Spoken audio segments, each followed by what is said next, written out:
Bueno, y arrancamos de lleno. Tenemos mucha información y muchos invitados para analizar todos los temas que te interesan. En especial este que venimos siguiendo muy de cerca desde el sábado a la madrugada. Ustedes saben, esta fiesta electrónica Time Warp que le costó la vida a 5 jóvenes. Hay otros 5 que están luchando por su vida. Bueno, había 3 muy comprometidos. Dicen en las últimas horas los partes médicos que evolucionan de manera favorable. Por lo menos hay luces de esperanza. Pero, bueno, continúan internados, ¿no? La situación no ha sido resuelta y ahora se ha abierto la investigación. Es la etapa de la justicia que en el día de ayer, realizaron una inspección ocular para revisar el predio, para ver cuáles habían sido las condiciones. Apareció también el testimonio de una escribana que se había hecho presente esa noche para detectar el tipo de situaciones problemáticas. Bueno, y también relató frente a la justicia lo que había sucedido en las carpas que debían atender a estos jóvenes que, bueno, fallecieron en ese mismísimo lugar. Y también los familiares que empiezan a jugar un rol más que importante porque hay algunos que están atravesando la pérdida, hay otros que están haciéndose a la idea de lo que ha sucedido, que están tratando de ser fuertes y por lo tanto, bueno, quieren justicia, pero después, cuando todo vuelva un poco más a la normalidad y ojalá que se resuelva de manera favorable, va a empezar el momento del diálogo, de entender qué fue exactamente lo que pasó. Y se tiene que reconstruir la relación. Vamos a hablar de todo eso con Analía Forti, que nos ha... nosotros la invitamos, pero ella nos ha venido a visitar. Ella es consultora psicológica y psicóloga social, así es el título. ¿Cómo le va? ¿Qué tal? ¿Cómo están? Buenas tardes. Muy bien, siempre un gusto tenerte. Gracias. Ya hemos hablado con ella muchas veces. Y la verdad que nos explica los procesos, ¿no?, que atravesamos de una manera muy sencilla, pero que son procesos más que complicados. Estamos frente a 10 jóvenes que esa noche, bueno, en el caso de 5 de ellos resultó fatal, pero hay otros 5 que están luchando para salir. Uno de ellos menor de edad, tiene 17 años. Y ahora entra en juego la cuestión familiar, ¿no? Desde que se enteraron salieron corriendo a ver cuál era el estado. Hay algunos que todavía no han podido conversar con sus hijos, hermanos, primos, ¿no? Cada uno tiene distintas relaciones con las distintas interacciones, ¿no? Y bueno, el primer momento debe ser muy complicado, tratar de entender para un padre que el hijo consumió una sustancia, por qué lo hizo. Bueno, después determinarán si fue un mal lote, como se le dice, o el lote. Hay algunos que están en contra de eso, ¿no? Pero, este primer momento de entender por qué consumiste droga. Tal cual, interesante lo que decís y quizás yo siempre digo que cuando nosotros nos hacemos las preguntas equivocadas nos encontramos con respuestas que no son las adecuadas. Quizás la pregunta es ¿para qué consumieron? ¿No? Y no el por qué, que siempre nos lleva a algún tipo de explicación y de racionalización. ¿Para qué consumen los chicos? Porque la realidad, vos decías, es un momento complejo este primer momento. Sí, claro, encontrar que la vida de tu hijo estuvo en riesgo, que está la posibilidad de perderlo y empezar a interrogarte, ¿no? Interpelarte. ¿Qué tengo que ver yo en toda esta situación? ¿No? ¿En qué fallé? Tal cual. ¿Cuál es mi parte en todo esto? Y empezar a preguntarse, a ver por qué mi hijo no valora su vida.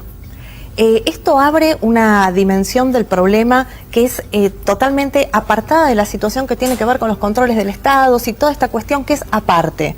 Abre una dimensión existencial donde lo primero que hay que dejar en claro, siempre sin juzgar, ¿no? Porque esta es la cuestión, no juzgar, pero dejar en claro que las adicciones, la droga, es una práctica que tiene consecuencias.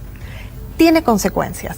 Entonces, empezar a preguntar qué está pasando con esta nueva generación que tenemos de adolescentes que de alguna manera empiezan a buscar un camino de estimulaciones, un camino de gratificaciones inmediatas, rápidas, porque se encuentran frente a situaciones de insatisfacción con su propia vida y no quieren transitar los procesos que implica modificarlo, porque todos nos cruzamos con frustraciones a lo largo de nuestra vida, de nuestro día a día, todo el tiempo, ¿no? Estas situaciones, cuestiones que pasan en nuestro trabajo, en nuestra vida afectiva, en nuestra vida familiar.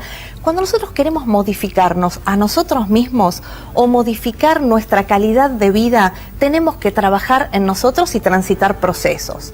A veces, la promesa de un comprimido, de una sustancia, es una promesa ilusoria, ¿no? Pareciera que en ese consumo rápido, inmediato, vamos a obtener una satisfacción, vamos a obtener un empoderamiento que nos permite transitar una situación, pero en realidad no estamos resolviendo nada y creyendo que ganamos independencia, nos estamos volviendo esclavos y estamos entregando absolutamente nuestra libertad. Ahora, Analía, siempre hay una primera vez, porque el adicto al principio, bueno, no estaba en contacto con esa sustancia. Entonces, esta primera vez está relacionada con, bueno, evidentemente habrá distintas respuestas, pero se da más en un contexto social, decir, mira, yo pruebo tomar, probé un poquito, no pasa nada, o se da porque ya hay uno que lo viene sintiendo.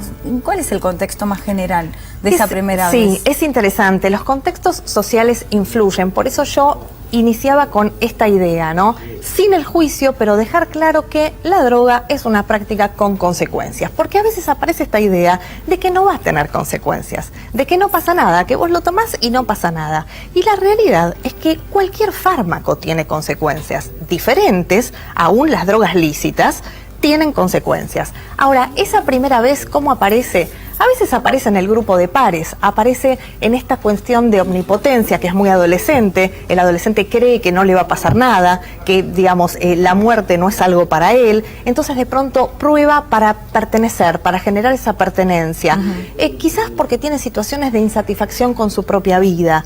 Ahora, esa primera vez es una primera vez que tiene un antecedente, pues estamos hablando de una primera vez en lo social. Sí. Ahora, ¿qué pasa con la gestación de esa posibilidad que se abre? Y acá entra en juego lo más comprometido y estas cuestiones de las que resulta más difícil hablar, que tienen que ver con la familia. Y tiene que ver con la presencia de adultos, tiene que ver con el diálogo que haya en la casa, no el diálogo de qué tal como te fue, este diálogo, digamos, superficial, con cuestiones más comprometidas, con los sentimientos de los hijos, las sensaciones de frustración que tienen en relación a sus vidas. Ustedes piensen algo, los adultos son el porvenir del adolescente y el adolescente se mira en el espejo de esos adultos. Sí. ¿Y qué está viendo en esos espejos? Está viendo realización, probablemente está viendo consumo, ¿sí? Consumo del producto que sea, probablemente está viendo frustración, insatisfacción, está viendo una imagen que realmente por ahí le resulta intolerable, que no es algo deseable para él. Entonces, bueno, cuando ciertas situaciones se hacen opresivas, se hacen insoportables, busca de alguna manera la sustancia como una manera de huir de aquello que no quiere enfrentar. Y cuando te dicen, quería divertir, quería volar. Yo ayer hablaba con un periodista que hizo una investigación muy profunda sobre el tema en distintos países, pero eso es muy frecuente. Volás, volás, volás. Sí. ¿Qué es volar? ¿Salir de la realidad? Tal cual, exactamente. Es de alguna manera refugiarse. Las sustancias te permiten, a ver, es como una vía regia a la ilusión, a una situación de placer, a una situación de hedonismo, ¿no? Una situación totalmente ilusoria y fantaseada. Esto de los viajes, es un viaje, te permite disfrutar la música de otra manera. Bueno, es estar buscando todo el tiempo estímulos mayores porque no consiguen sentir gratificación y satisfacción desde el estar en un estado que no tiene que ver con el consumo. Vos me dirás, ¿con qué tiene que ver esto? Bueno, tiene que ver con infinidad de cuestiones. Cada vez recibimos más estímulos y pareciera que más estímulos vamos recibiendo, más necesitamos elevar las dosis, ¿no? Digamos, más estímulos, bueno, cada vez necesitamos más. Fíjense qué pasa con todo. Tenemos mejor imagen en la tele, bueno, necesitamos el HD y más color, y eso implica más perfección en la estética, ¿no? El más te va llevando a más. Y no poder contentarse y gratificarse con lo que tiene que ver con la contemplación. Se necesita todo el tiempo adrenalina, situaciones extremas, tiene que pasar algo todo el tiempo. Esto viene ya desde la primera infancia, donde los chicos, ustedes saben, ya no tienen ese tiempo de aburrimiento necesario, creativo, de fantaseo, están todo el tiempo estimulados. Sí. Entonces, el estar en una situación de quietud donde no pasa nada es algo que se les hace intolerable. Yo me quiero meter un minuto también con el tema de las víctimas, de los 5 chicos que murieron, porque de verdad que esta semana la novia de unos chicos que murió, voy a leer un par de mensajes que ella dejó en su cuenta de Facebook, que de verdad que es muy fuerte. Escuchar de una chica de 19 años que diga las cosas que dice de su novio, obviamente que murió por una fiesta electrónica, de verdad que es lamentable. Y yo te quería preguntar, te voy a leer un mensaje, por lo menos lo que escribió ella en su cuenta de Facebook. Estamos hablando de Charo Suárez, la novia de este chico que se llamaba Francisco Bertotti, que tenía 21 años, y esta chica Charo Suárez tiene 19, que después seguramente vos me vas a decir que con el tema de la edad también hay un tema. Pero mensajes en su Facebook bastantes creo yo, seguramente alarmantes para también la familia, ¿no? Uno de los que ella se pregunta, en un signo de pregunta se dice, ella misma se pregunta, ¿qué te puedo decir? No te puedo decir nada, quiero estar arriba con vos, donde quiera que estés y darnos infinitos abrazos y besos como los que nos dimos por última vez. Quiere estar en este momento, no quiere estar más acá, que quiere estar con él. Ese es el mensaje que da Charo. Y también en su cuenta de Facebook publicó, me siento una planta sin motivos para vivir, culpable por no haber estado al lado tuyo y por haberte perdido. Estos mensajes, vos siendo psicóloga, son mensajes. ¿Qué se puede hacer con ella? ¿Qué se puede hacer con la familia? A ver, son mensajes claramente peligrosos. Está en una situación de shock en este momento, una situación de duelo. Era un adolescente de 19 años, una situación complicada. A ver, claramente necesita una contención psicológica, esto sin lugar a dudas. Ojalá la familia esté brindando ya los contextos para que la puedan acompañar. Sí son mensajes que están diciendo algo importante, porque aparece toda esta cuestión de poder aceptar una nueva realidad sin el otro, ¿no? ¿Cómo pienso mi vida? ¿Cómo me pienso a partir de este momento? Y esta cuestión de saber que este objeto amado perdido ya no está y que esos besos que fueron los últimos, sin saber que fueron los últimos, nunca más van a volver. Es difícil, terriblemente difícil, a una edad donde la muerte no se concibe. Y por un momento también se siente culpable. Sí, esta chica, lamentablemente no es así, ella no es culpable de la muerte de este chico. No, claramente. Pero que se siente culpable también en los mensajes, está claro que el mensaje es ese. Sí. A ver, no, claramente no tiene ella, no, claramente es algo muy claro, es muy tiene que ella trabajar, obviamente en un proceso terapéutico para deslindar su culpa. No hay culpa alguna. Yo creo que he leído también, creo que era de ella un mensaje también, muy fuerte, donde ella decía que, que esa fiesta se llevó a su novio, ¿no? De alguna manera. Y estas son las cuestiones que también es necesario, de alguna manera, poder deslindar y poder discernir, ¿no? Poder entender que a este chico no lo mató la fiesta electrónica. No hay que perder de vista los actos de voluntad. Claro. ¿Sí? Por eso yo les diferenciaba. Controles del Estado, venta de drogas, sí, por supuesto que esto no debe suceder. Todo el contexto alrededor. Tal cual. Esto es una parte. Pero digo, en el momento donde aparece el ofrecimiento de la sustancia, ¿sí? Hay un acto de voluntad y de responsabilidad donde uno decide si va a consumir o no va a consumir. Y ella no lo hubiera podido salvar, en todo caso, de esta decisión. Porque, estos actos son actos de voluntad individuales determinados por una multicausalidad de cuestiones. Pero la vivencia que ella está teniendo es de un shock terrible, en una edad donde la muerte no se piensa, donde ella entra para divertirse a una fiesta y sale. Ella creo haber leído que expresaba, salí sin una parte de mí, sí. ¿No? Ahí también una cuestión muy propia de la adolescencia, muy funcional. De amor también, ¿no? Esa edad muy fuerte. Sí, totalmente. Pero hay todo un tema, quizás es tabú, porque en este contexto donde, como vos decías, hay una multicausalidad, porque ahora faltan los informes toxicológicos que determinen qué cosas contenía, en qué dosis o en qué cantidades, si estaba bien mezclado, si no, cuánto habían consumido cada uno de estos chicos que fallecieron, por ejemplo. Pero también, si había hidratación, si había puesto suficiente, si no había, si hacía mucho calor, todo eso es el conjunto, ¿no? De lo que hay que analizar. Como vos decías, hay una cuestión de voluntad también. Y la verdad que a veces queda muy mal en televisión hablar de esas cosas, ¿no? Sí. Porque ahora empieza el pedido de justicia y por supuesto que tiene que haber un pedido de justicia porque se detectan otras irregularidades. Pero la cuestión pasa por uno también. Es que hay algo muy importante. Yo escuchaba estos días, diferentes personas que opinaron, Mario Pergolini, daban... Lo de Pergolini fue muy bueno. Tal cual. Porque, él planteaba esto, no tiene que ver con la música, tiene que ver con una decisión individual, ¿sí? Porque si no, desdibujamos el relato y comunicamos un mensaje peligroso, ¿sí? Que es que lo que te mata es el afuera. Volvemos a una etapa muy regresiva donde el chiquito va caminando, se lleva por delante la mesa y dice que la mesa es mala. Claro. ¿Sí? La mesa puede estar puesta en un lugar inadecuado, controles del Estado. La mesa puede tener características peligrosas para el niño, tener ángulos, sí. Exactamente. La calidad de los lotes pero Si el niño va caminando, ve que está la mesa y sigue por delante, bueno, a ver, no fue la mesa. En esa etapa es normal. Ahora, cuando prolongamos este discurso y este relato equivocado, deslindando responsabilidades, lo que hacemos es agravar el peligro. Hay actos de responsabilidad de quien decide el consumo.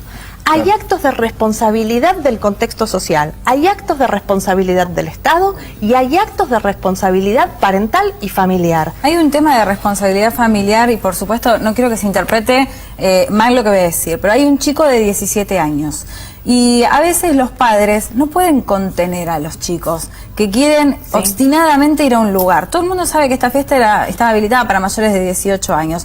La realidad es que no conocemos los detalles, si este chico dijo que se iba a dormir a lo de un amigo y fue ahí, si les rompió la cabeza para que le permitieran ir, etcétera, ¿no? Pero cómo se contiene también a un hijo que a veces no entiende que tiene que esperar un poco. Tal cual. Interesante, vos decís un chico de 17, esto es muy habitual. Está al límite, porque dice, si me faltan meses, ya está. Se lo escucha en la consulta permanentemente, pero no a los 17, mucho antes. No lo podemos contener, no le podemos decir un no respeta ningún límite. Es que esto no empezó a los 17. Esto empezó mucho antes. Empezó en la primera infancia, empezó con los primeros límites y empezó también con el poder comprender que mereces amor, mereces ser cuidado y que tu vida vale. Ahora, cuidado, y este mensaje también es un mensaje, fuerte para transmitir. Pero es interesante pensarlo. Me parece que situaciones como estas tienen que servir para replantearse situaciones sociales y familiares. La cuestión es esta. Para que yo sienta que mi vida es valiosa y que mi vida tiene valor, que es importante y que debo cuidarla, debo haber sentido que mi vida y mi existencia ha sido importante para otro. Y esa importancia, ¿cómo la recibo? Con la mirada, con la presencia, con el diálogo, con el día a día. Es una construcción. No es, y a los 17 no lo pude contener. Es, tengo que empezar con esos límites y con, el límite con palabra. Los actos tienen consecuencias.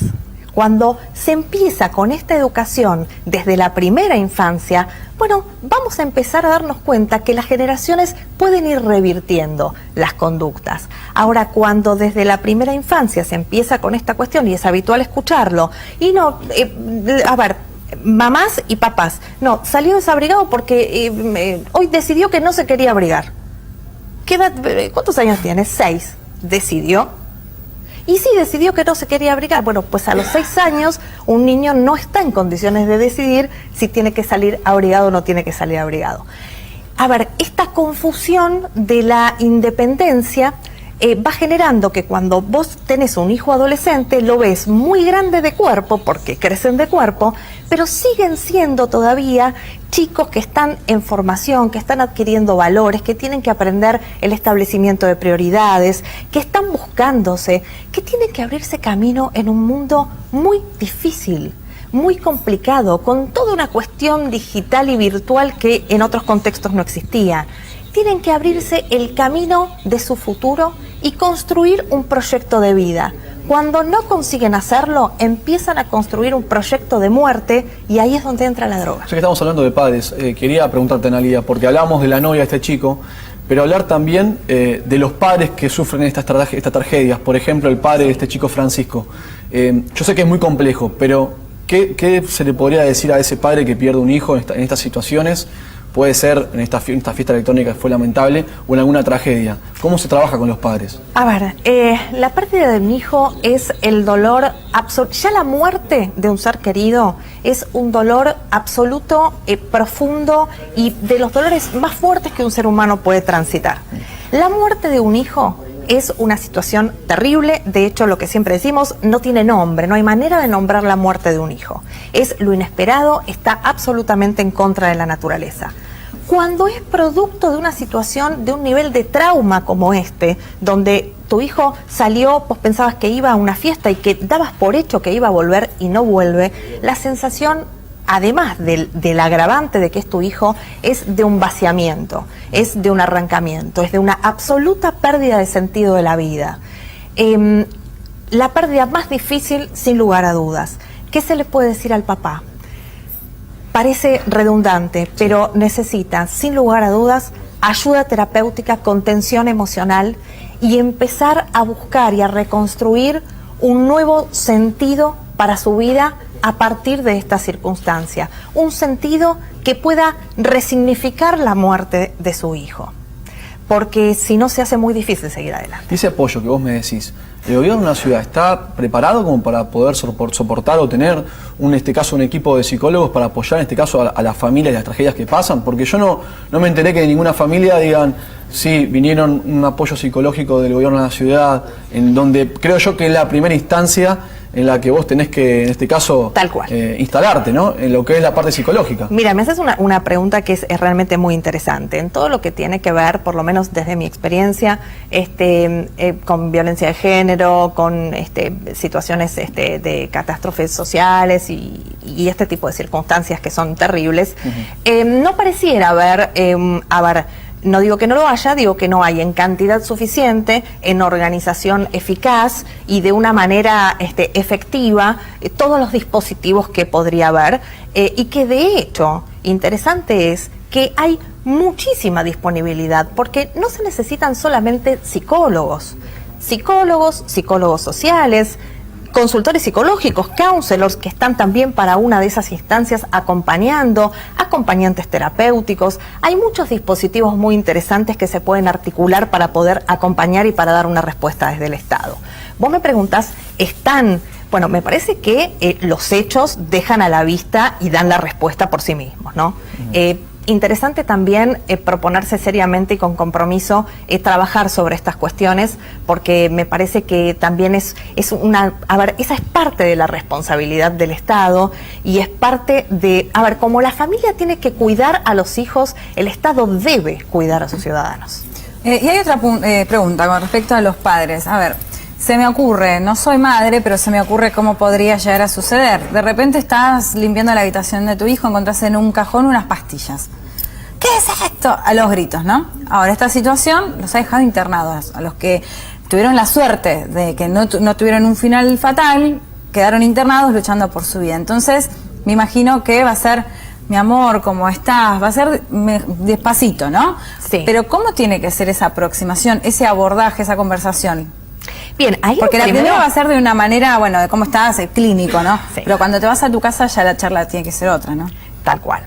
Y, tiene que tener un sentido y una orientación, porque si en este primer momento de trauma, de shock, nos quedamos con esta alegría de que finalmente salvaste tu vida, pero después no empezamos a hacer una reestructuración familiar, empezar a preguntarse cada uno de los miembros de la familia, ¿cuál es mi parte en esto?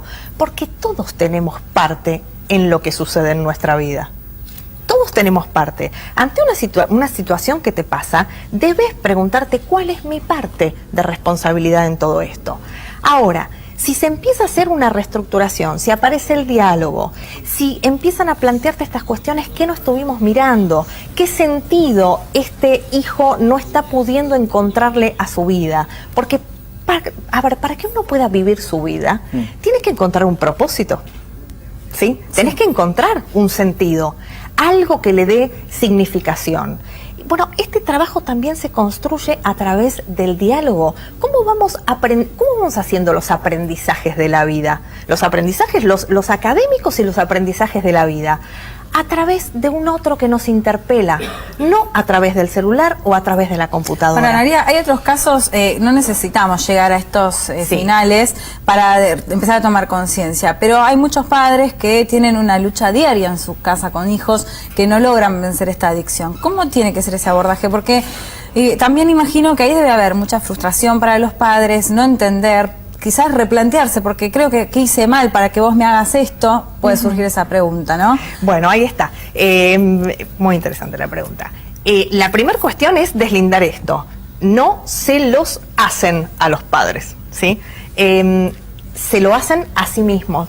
El chico que consume, creyendo que consume, se consume. Está consumiendo su propia vida. No es algo que le haga al otro, es algo que se hace a sí mismo, ¿sí? Como respuesta a alguna cuestión, la droga ocupa el lugar de una respuesta a algo que no está encontrando respuesta. Entonces, Cuando están diariamente luchando con esta situación, sin lugar a dudas, los tratamientos que siempre, los tratamientos que se llevan adelante incluyen al contexto familiar, siempre. Siempre. Bueno, prestarle atención a estas cuestiones, hacer un tratamiento, acompañarlo, sostenerlo, no condenar, no juzgar, no estigmatizar y poder comprender. Para el adicto, la solución le representa un conflicto, porque dejar de evadirse a través de la sustancia le implica tener que afrontar todo aquello de lo que quiere huir. Y el tratamiento le implica tener que afrontar las consecuencias de sus actos. Entonces muchas veces no quiere y se resiste. Esto requiere validación, acompañamiento, aceptación incondicional, empatía y amor. Amalia, palabra olvidada. En ese caso, yo te escucho y yo creo que un adicto puede trabajar y tiene ese pensamiento. Pero cuando hablamos de una fiesta electrónica, todos conocemos que en la fiesta electrónica, y esa es mi pregunta, son dos preguntas. Uno, como sociedad tenemos que tener conciencia y tener, digamos, saber que por lo menos en este país se consumen drogas, eso por un lado. Pero ¿para qué te lo digo? Para después trabajar por alrededor de los que consumen drogas. Tuvimos varios invitados acá, por ejemplo ayer también, en empezar a trabajar, por ejemplo, en fiestas electrónicas. Si sabemos que se consume éxtasis, tratar de trabajar a la par de la gente que consume éxtasis, tratando de, por ejemplo, lo que se hace en Europa, yo no lo vi, pero me contaron que se hace, de catar esas pastillas para que darle o no la aprobación a ese chico que quiere consumir éxtasis, que consuma algo bueno o que consuma algo malo, digamos, darle en ese caso el alerta de que está consumiendo algo malo o que está consumiendo algo bueno, digo. ¿Se puede empezar a trabajar a partir de eso, digo? Porque creo que más allá de la gente que consume, no hay gente que consume porque tenga un problema. Tal vez a estos chicos lo que le pasó, porque son chicos adolescentes, por lo menos esta historia que yo te conté, me parece que no es un chico que, no sé, yo no conozco la historia de la familia de ellos, pero no creo que sea un chico que tenga problemas. Tal vez fueron solamente a divertirse y que ellos vean el éxtasis por una diversión y el consumo de drogas por una diversión. Es malo esto, obviamente consumir cualquier droga no es divertido, pero puede ser ese uno de los motivos. ¿Crees que se puede trabajar por ese lado? De tratar de la contención de los adictos, pero no por el lado de señalarlos de que tengan un problema, sino por el lado de ayudarlos a que consuman algo bueno. En el mismo lugar, decís. En el mismo lugar. Bueno, es interesante la pregunta. Si vos me preguntás mi opinión personal, yo te vuelvo a repetir lo del principio. Para mí el trabajo, porque este es un mensaje un poco curioso, ¿no? Sí. Es un mensaje donde lo que vos de alguna manera transmitís es que vos podés consumir determinadas drogas buenas y determinadas drogas malas. Entonces yo vuelvo al principio, a la frase inicial. La drogadicción es una práctica que tiene consecuencias. La droga buena no existe. Te doy un ejemplo. Drogas lícitas, ¿sí? Que cualquier persona consume en cualquier momento de su vida. Sí. Alguna benzodiazepina de las que habitualmente se consumen por trastornos de ansiedad y demás, ¿sí? Tiene consecuencias. Tiene consecuencias. El tabaco tiene consecuencias. No existe la droga buena. Este mensaje es un mensaje que cuando quizás lo recibe un adulto puede tener un cierto discernimiento sobre esta cuestión. Cuando lo recibe un adolescente, la cuestión es, bueno, hay drogas buenas y hay drogas malas. Entonces, de alguna manera, le estás diciendo que determinado consumo no le va a generar consecuencias. Y la droga genera consecuencias siempre, más, menos. A más largo plazo, a más corto plazo. Te cuesta la vida o te cuesta la calidad de vida. Pero la droga siempre es proyecto de muerte y la droga es la antítesis de la libertad. Ana María, gracias por tu tiempo. Por favor. Creo que, podemos seguir hablando, ¿no? Pero me parece que de alguna manera una idea nos podemos hacer ya de cómo seguir adelante. Espero que hayan servido a aquellos que están atravesando esta situación, que muchas veces se mantiene en la casa, sí, ¿no? Que puedan encontrarle un camino a todo esto y consulten, hay que consultarlo.